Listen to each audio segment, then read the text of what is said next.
Kuppusamy Maadi YouTube channel அன்பர்கள் அனைவருக்குமே அன்பான வணக்கம். நம்முடைய யூடியூப் சேனலில் தொடர்ந்து சமையல் எல்லாம் பார்த்துக்கிட்டு வரோம். அதில் விதவிதமாக செஞ்சு காமிங்க அப்படின்னு நிறைய பேர் கேட்டுக்கிட்டு இருக்கீங்க. அதனால் கிச்சனில் நிற்கிறேன். சரி, இன்றைக்கு நான் என்ன சமையல் செய்து காமிக்க போகிறேன் அப்படின்றத பார்க்கறதுக்கு முன்னாடி இன்றைக்கு பிறந்த நாள் மற்றும் திருமண நாள் காண இருக்கின்ற அனைவருக்குமே என்னுடைய வாழ்த்துகள்.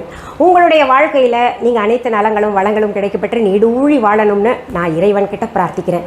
இந்த காணொலியை காண்கின்ற அனைவருக்குமே இந்த நாள் இனிய நாளாக அமையட்டும். இன்றைக்கி நான் செய்ய போகிற ரெசிபிக்குங்க, நம்ம மொட்டை மாடி தோட்டத்துலேருந்து ஒரு பொருள் எடுத்துகிட்டு வரணும். அது என்னன்னு போய் பார்க்கலாமா? ஒன்றும் இல்லை, பாலக் எடுத்துகிட்டு வரணும். பாலக் வச்சு என்னங்க செய்ய போகிறீங்க அப்படின்னு கேட்டிங்கன்னா, பாலக் கிச்சடி செய்ய போகிறேன். பேர் தான் பாலக் கிச்சடி, ஆனால் பிரியாணி எல்லாம் தோற்றுரும், அவ்வளவு சுவையாக இருக்கும். இந்த குக்கிங் ரெசிபிஸ் கொஞ்சம் அதிகமாக போடுங்க மேடம் அப்படின்னு கேட்டுட்ருக்கீங்க. எனக்கு முடிந்த பொழுதெல்லாம் நான் உங்களுக்கு கட்டாயம் போடுறேன். ஒரு சிலர் ரெசிபி கேட்குறீங்க, ஒரு சிலர் அந்த சாமியை பற்றி சொல்லுங்கள், ஒரு சிலர் பூஜை செய்து காமிங்க, இல்லை இதுக்கு ரெமெடி என்ன அப்படின்லாம் கேட்குறீங்க. செய்யலாம், ஒவ்வொன்றா நேரம் இருக்கும் பொழுதெல்லாம் எதை செய்ய முடியுமோ அதெல்லாம் செய்யலாம். நான் ஒரு தொலைக்காட்சியில் சமையல் நிகழ்ச்சி செய்தேன். அது ரொம்ப பிரபலம், எல்லாருக்குமே ரொம்ப பிடிச்சிருந்துச்சு. அதனால தான் திரும்ப திரும்ப அதில் பார்த்தது நாங்கள் மறந்துட்டோம் மேடம், அப்போ எழுதி வைக்கல, இப்போ செய்து காமிங்க அப்படின்னு கேட்குறீங்க. இப்போ நீங்கள் மறக்காமல் என்ன பண்ணுறீங்க, ஒரு நோட்டு புத்தகத்தை எடுத்து எழுதிக்கோங்க. நான் இதற்கான பொருள்கள் எல்லாம் டிஸ்கிரிப்ஷன் பாக்ஸில் அளவோடு எழுதி போடுறேன். சரி, நம்ம மொட்டை மாடியில் போயிட்டு பாலக் பறிச்சுட்டு வந்துடலாமா? பாலக்கோட சேர்த்து பச்சை மிளகாயும் பறிச்சுட்டு வந்துடலாம். அதுக்கு முன்னாடி இங்கே பாருங்கள், நம்ம தொட்டியில் வச்சுருந்தோம்ல முருங்கைக்காய் எப்படி வந்துருச்சு பாருங்கள். அது எப்போ வரும் அதில் 2 காய் ஏற்கனவே எடுத்துட்டோம் நாங்கள். நல்லா அதில் பார்த்திங்கன்னா சதப்பகுதி நல்லா இருந்தது. இப்போது தோட்டத்தை ஒரு கிளான்ஸ் பார்த்துக்கோங்க. நிறைய பேர் தோட்டம் காமிக்குங்க அப்படின்னு சொல்கிறீங்க. அங்கே நீங்கள் ட்ராகன் ஃப்ரூட் விட்டால் காமிங்க அப்படின்னு சொன்னீங்களே, அங்கே பாருங்கள் 2 பழம் தெரியுதா? ஒன்று சிகப்பாக இருக்குது, இன்னொன்று இப்போ தான் பூ வச்சுருக்கு, இன்னொரு பூவும் இருக்குது சின்னதாக. நம்ம வாழை மரம் நல்லா பெருசாக வந்துருச்சு. சரி, இப்போ நம்ம பாலக்கீரை பறிக்கலாம். நம்ம வீட்டில் ஃப்ரெஷ்ஷாக பறித்து சாப்பிட்றதில் நமக்கு ஒரு தனி பெருமை, அப்புறம் ருசியாகவும் இருக்கும். ஃப்ரெஷ்ஷாக பூச்சி மருந்து அடிக்காமல் சாப்பிட்றதில்ல இல்லையா? இங்கே பாருங்கள், ஒரு பிடி அளவுக்கு நான் பாலக் எடுத்திருக்கேன். இது போதுமானது. பழுத்த இலை இருந்தால் எடுத்துடலாம். இப்போ பாருங்கள், இது போதுமானது. கொஞ்சம் சின்ன இலையாக தான் இருக்குது. இது தில்லி பாலக்லேயே சின்ன இலை வெரைட்டி இது. இங்கே பாருங்கள், நார்த்தங்காய் நிறைய இப்போ தான் விட ஆரம்பிச்சிருக்கு. இன்னும் உள்ளே போகணும், நல்லா மண்டி கிடக்குதாங்க பாருங்கள், பஞ்சாக இருக்குது. நான் இப்போ உங்களுக்கு கேரளா நெல்லிக்கான்னு சொன்னேன்ல, இங்கே பாருங்கள் கொத்து கொத்தாக இப்படி இருக்கும், ரொம்ப டேஸ்ட்டாக இருக்கும். இதில் நான் உங்களுக்கு தொக்கு செஞ்சு காமிக்கிறேன், செம்ம டேஸ்ட்டாக இருக்கும். ஊறுகாய் மாதிரி செஞ்சோன்னு வைங்களேன். இது மரம் முழுக்க இருக்குது அந்த மாதிரி. இப்போ என்னென்னா ரொம்ப அடர்த்தி ஆகிட்டனால உங்களுக்கு சரியாக காமிக்க முடியலனால, இங்கே பாருங்கள் பாகற்காய், கொய்யாப்பழம், இது சுக்காங்காய், இதுவும் அங்கங்கே கிடக்குது, தேடியே எடுக்கணும்.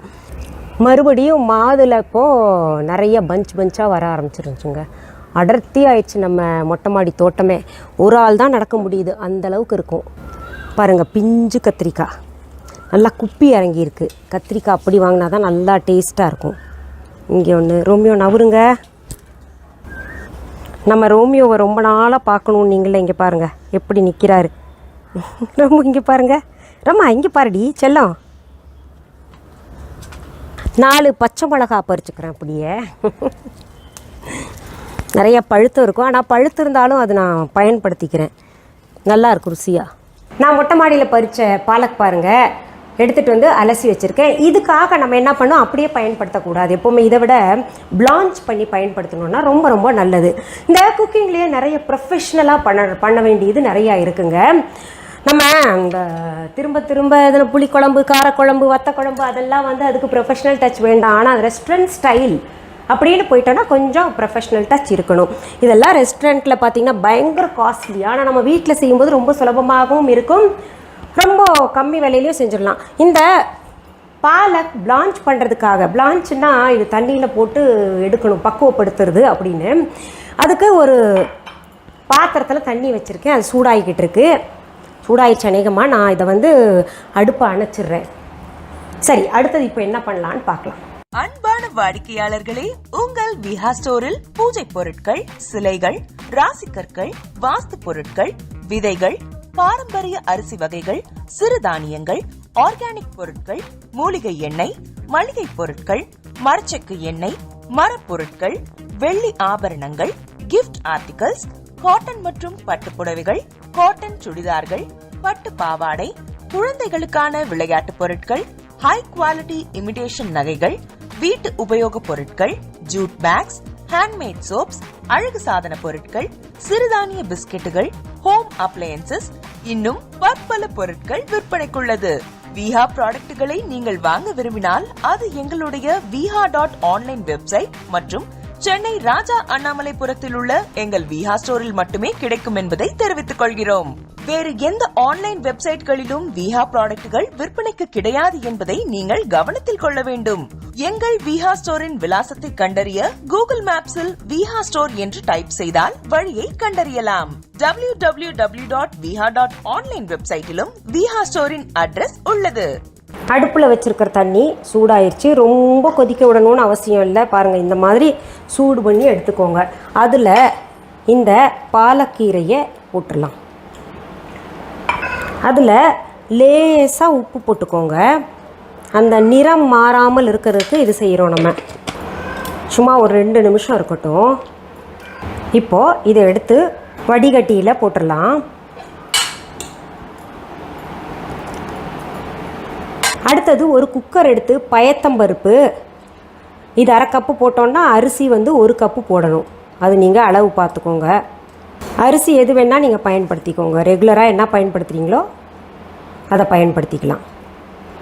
அடுத்தது இதில் கொஞ்சம் பெருங்காயத்தூள் போட்டுக்கோங்க. நான் இது அரிசியும் பருப்பும் அலசி வச்சுருக்கேன், அதனால் நான் இப்போ அலசலை. மஞ்சத்தூள் 1/2 டீஸ்பூன் போட்டுக்கோங்க. உப்பு கொஞ்சம் போட்டுக்கோங்க. இதில் தண்ணி எவ்வளோ ஊற்றணும்னா, 1 டம்ளர் நம்ம அரிசி எடுத்திருக்கோம், 1/2 டம்ளர் பருப்பு எடுத்திருக்கோம் இல்லையா? அப்போது 1க்கு 4 போட்டோன்னா 6 டம்ளர் தண்ணி ஊற்றணும். நான் எந்த அளவில் எடுக்கிறீங்களோ நீங்கள் அரிசியும் பருப்பும் அதே அளவில் தான் தண்ணி போடணும். நீங்கள் 4 பங்கு தண்ணி போட்டுக்கோங்க. அதாவது நான் இப்போ 6 டம்ளர் போடணும். இப்போ என்ன பண்ணுங்கள், இதை கலந்துட்டு ஒரு 4 விசில் எடுக்கணும் மூடி போட்டு. அடுத்தது ஒரு மிக்ஸி ஜார் எடுத்துக்கோங்க. அதில் இந்த பிளான்ச் பண்ண பாலக் இருக்கு இல்லையா, அதை போட்டுக்கோங்க. இப்போ இந்த பாலக்லேயே கொத்தமல்லி இலைகள் கொஞ்சம் போட்டுக்கோங்க. நம்ம வீட்டில் ஒரு பூனைக்குட்டி சத்தம் வருது பார்த்தீங்களா? ஒரு 4-5 பூனைக்குட்டி. இது ஜூ மாதிரி நம்ம வீடு. வளர்ந்துக்கிட்டு இருக்கீங்க. நம்ம பிள்ளைங்க உடம்பு சரியில்லைன்னா கொண்டாந்துட்டு இங்கே ரோட்டிலேருந்து கொண்டாந்துட்டு இங்கே உட்காந்து அழுவாங்க, எனக்கு வளர்க்கணும் அப்படின்னு. வளர்க்க விட்டுறது. இப்போது அந்த பூனைக்குட்டியோட ஃப்ரெண்டை வெளியில் அனுப்பியிருக்கோம் கொஞ்சம், அதனால் இவங்க தேடிட்டு அழுகிறாங்க. சரிங்க, பாருங்கள், இந்த பச்சை மிளகா ஒரு 4-5 இதில் சேர்த்துக்கோங்க. இந்த பச்சை மிளகா போட்டதுக்கப்புறம் சும்மா 2 பூண்டு போட்டுக்கோங்க. இந்த பூண்டு போட்டதெல்லாம் அவங்கவுங்க விருப்பம். ஆனால் இந்த பாலக் ரைஸ்க்கு, கிச்சடிக்கு பூண்டு ரொம்ப ரொம்ப முக்கியம். பாருங்கள், இப்படி மை போல் அரைச்சிக்கணும். கொஞ்சம் தண்ணி ஊற்றி தான் அரைக்கணும். தண்ணி கூட ஆனாலும் கவலைப்படாதீங்க, ஏன்னா கிச்சடி கொஞ்சம் குழகுழப்பாக தான் நம்ம செய்ய போகிறோம். இப்படி அரைச்சி வச்சுக்கோங்க. குக்கர் விசில் எடுத்துட்டேன் பாருங்கள், நல்லா குழைவாக வந்திருக்கு, பக்குவமாக இருக்குது. இது அப்படியே வச்சிடலாம். இப்போ நெக்ஸ்ட் ப்ராசஸ்க்கு நம்ம போகலாம். அடுப்பில் ஒரு கடாய் வச்சுக்கோங்க. அது சூடான உடனேயே அதில் கொஞ்சம் நெய் அல்லது எண்ணெய் ஊற்றிக்கோங்க.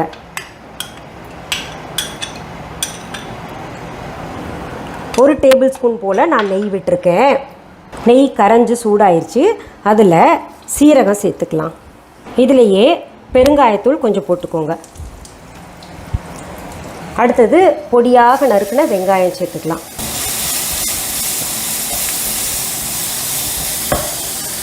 இதுலேயே இஞ்சி பூண்டு பேஸ்ட்டு சேர்த்துக்கலாம். பச்சை வாசனை போகிற வரைக்கும் வதக்கிக்கலாம்.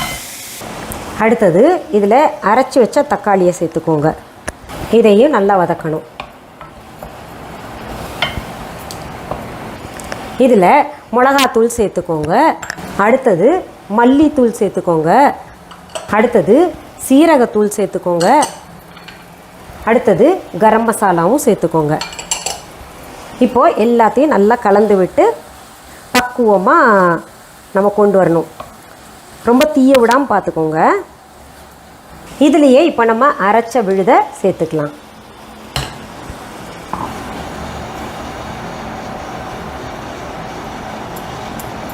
இப்போது தேவையான அளவு உப்பு சேர்த்துக்கலாம். ஏற்கனவே நம்ம சாதத்தில் போட்டிருக்கோம், பார்த்து பிறகு சேர்த்துக்கலாம். நம்ம நல்ல பச்சை வாசனை போகிற வரைக்கும் இதை நம்ம பரட்டிக்கிட்டே இருக்கணும், கலந்துக்கிட்டே இருக்கணும். இப்போ இதில் நம்ம இந்த அரிசியும் பருப்பும் வேக வச்சுருக்கோம் இல்லையா, அதை சேர்த்துக்கலாம்.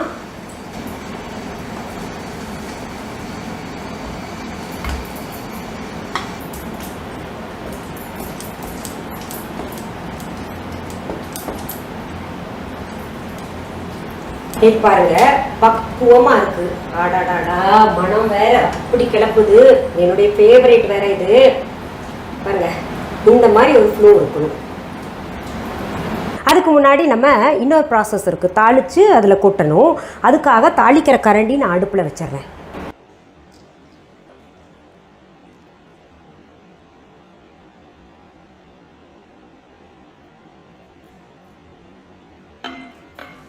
தாளித்து கொட்டுறதுக்கு நெய் அல்லது எண்ணெய் எடுத்துக்கோங்க. இதில் இப்போது இந்த பூண்டு பல் கொஞ்சம் பொடியாக அரிஞ்சு 1 டீஸ்பூன் போல் வச்சுக்கோங்க. இதில் பூண்டு தான் மெயின். இதுக்கு பேரே பார்த்தீங்கன்னா பூண்டு கிச்சடி தான், பூண்டு பாலக் கிச்சடி. அடுத்தது காஞ்ச மிளகா இப்படி உடச்சி வச்சு சேர்த்துக்கோங்க.